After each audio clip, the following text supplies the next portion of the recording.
சில இளைஞர்கள் ஏதாவது ஒரு கட்சியில் சேர்ந்து நாம் கவுன்சிலராக வேண்டும், எம்எல்ஏவாக வேண்டும், மந்திரியாக வேண்டும் என்று நினைக்கிறார்கள்.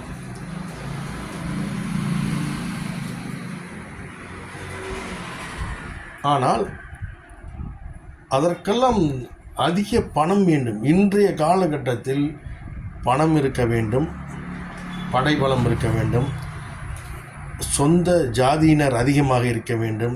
அப்படி இருந்தால்தான் இன்று அரசியலில் நிலைத்து நிற்க முடியும். ஒரு கட்சி சீட்டு தரும், ஆனால் பணமும் இல்லை, பணபலமும் இல்லை என்றால், செல்வாக்கும் இல்லை என்றால் கண்டிப்பாக எந்த ஒரு கட்சியுமே சீட்டு தராது என்பதை முதலில் உணருங்கள். உங்களால் செலவு பண்ண முடியுமா? சிந்தித்து பாருங்கள். தேவையில்லாமல் உங்கள் வாழ்க்கையை வீணடித்துக் கொள்ளாதீர்கள்.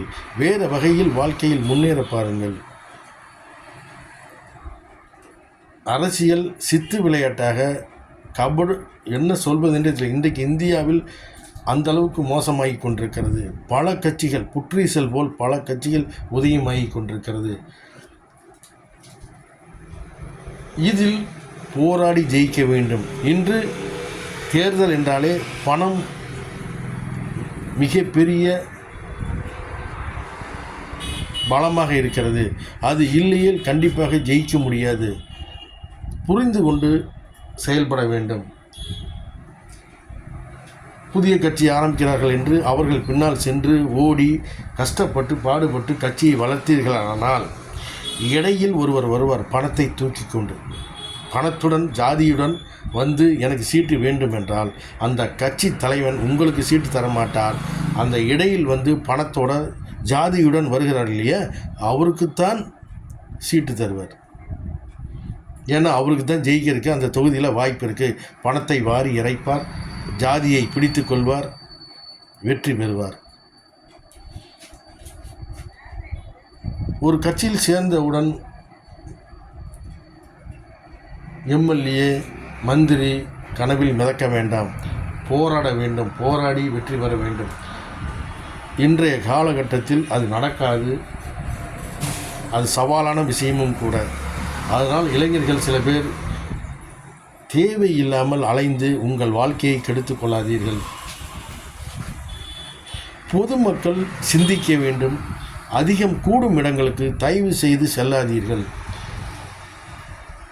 கூட்டம் அதிகமானால் கூட்டத்தில் இடிபாடுகள் இருக்கும், தள்ளுமுள்ளு இருக்கும்.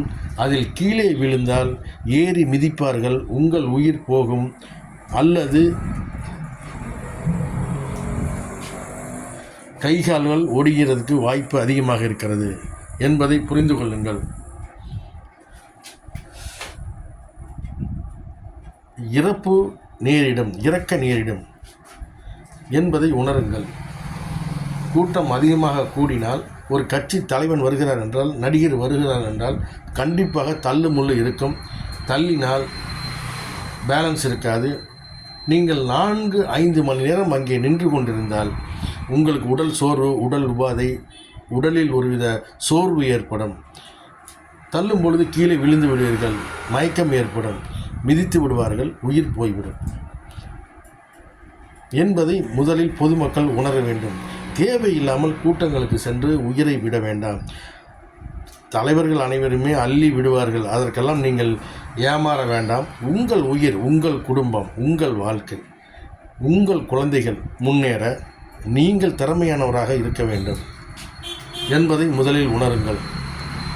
எக்காரணம் கொண்டும் ஏமாறாதீர்கள். அவர்கள் அப்படித்தான் பேசுவார்கள். உங்களை வரவழைப்பதற்காக ஆக்ரோஷமாக பேசுவார்கள். பிரச்சனை வந்தால் ஓடிவிடுவார்கள். பிரச்சனையை யார் சரி செய்வது? பாதிக்கப்பட்ட நபர் வெந்து வெந்து சாக வேண்டியதுதான். இதுதான் இன்றைய நிலைமை என்பதை அனைவரும் உணருங்கள். நிஜம் எப்போதுமே சுடும். நெருப்பு சுடும் என்றால் யாரும் நம்ப மாட்டார்கள். சுட்டால் தான் தெரியும் நெருப்பு என்று. புரிந்து கொண்டு வாழ கற்றுக்கொள்ளுங்கள். தமிழக மக்கள் நன்றாக வாழ வாழ்த்துகிறேன். வாழ்க வளமுடன். ஏமாறாதீர்கள், ஏமாந்து கொண்டிருக்காதீர்கள். உங்கள் உயிரை தேவையில்லாமல் இழக்காதீர்.